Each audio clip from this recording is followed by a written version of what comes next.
সবাইকে আসসালামু আলাইকুম। সুপ্রিয় বন্ধুরা, কেমন আছেন?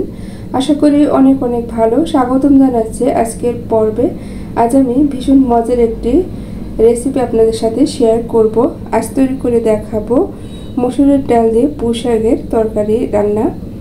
তো এই তরকারিটা খেতে অসম্ভব মজার হয়, গরম ভাতের সাথে খেতে কিন্তু ভীষণ মজার হয়।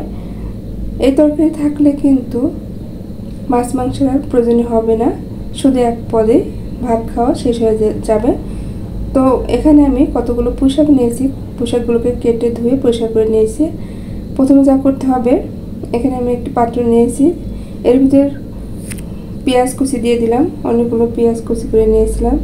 এর পর্যায়ে দিয়ে দিলাম স্বাদ মতো লবণ,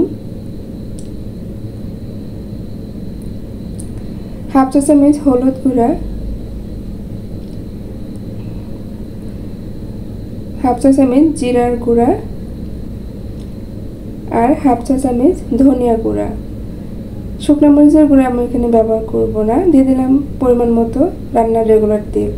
এখন সবগুলো উপকরণ খুব ভালো করে হাত দিয়ে ম্যাশ করে নেব।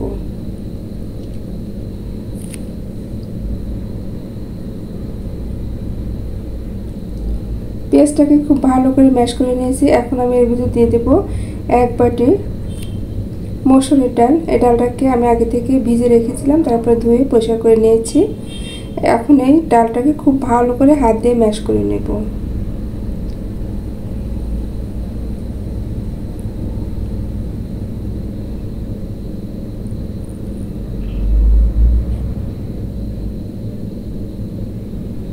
ম্যাশ করা হয়ে গিয়েছে। এখন দিয়ে দেব পরিমাণ মতো পানি।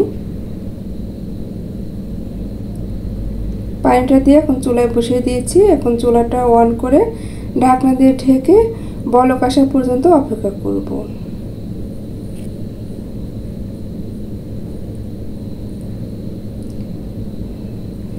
তো বলক এসেছে। এখন আমি এর ভিতর পুঁই শাকগুলো দিয়ে দিব।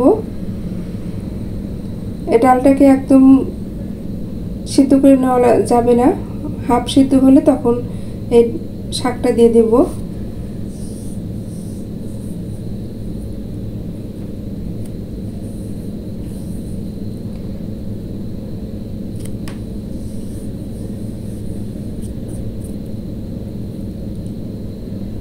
শাকটা দিয়ে সাথে সাথে নেড়ে দিতে হবে, তাহলে শাকের কালারটা ঠিক থাকবে।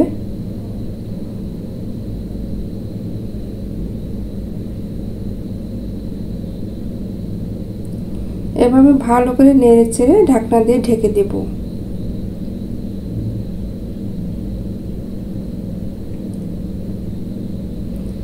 এর আগে দিয়ে দেব কাঁচামরিচ, পরিমাণ মতো কাঁচামরিচ দিয়ে দিলাম। এখানে আমি শুকনো মরিচের গুঁড়ো ব্যবহার করছি না, শুধু কাঁচামরিচ দিয়ে তরকারিটা রান্না করব। এবার ঢাকনা দিয়ে ঢেকে কুক করে নেব।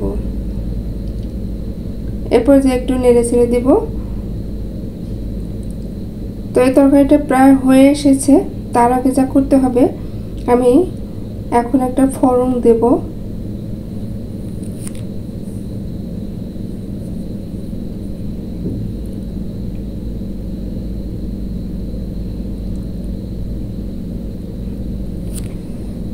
একটা কড়াই বসিয়ে দিলাম, এতে দিয়ে দেব পরিমাণ মতো তেল। যেহেতু আগে তেল দিয়েছি তাই তেলটা এখানে একটু কম দিতে হবে।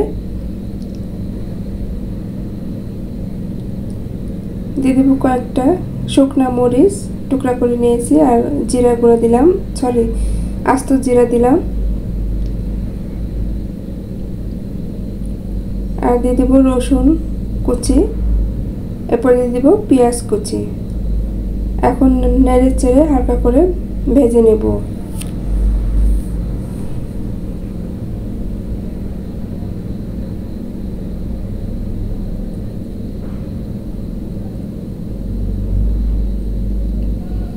তো এটা হয়ে গেছে। এখন আমি এটা তরকারির ভিতরে দিয়ে দিব।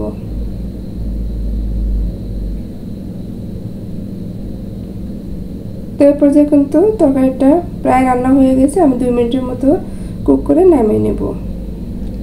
তো বন্ধুরা, আমার ভিডিও কেমন লাগলো কমেন্ট করে জানাবেন। আজকের মতো আমি এখানেই বিদায় নিচ্ছি। চলে আসবো আবার নতুন কোনো রেসিপি নিয়ে। আপনাদের জন্য অনেক অনেক দোয়া আর ভালোবাসা রইল। আমার জন্য দোয়া করবেন। ভালো থাকবেন, সুস্থ থাকবেন। আল্লাহ হাফেজ।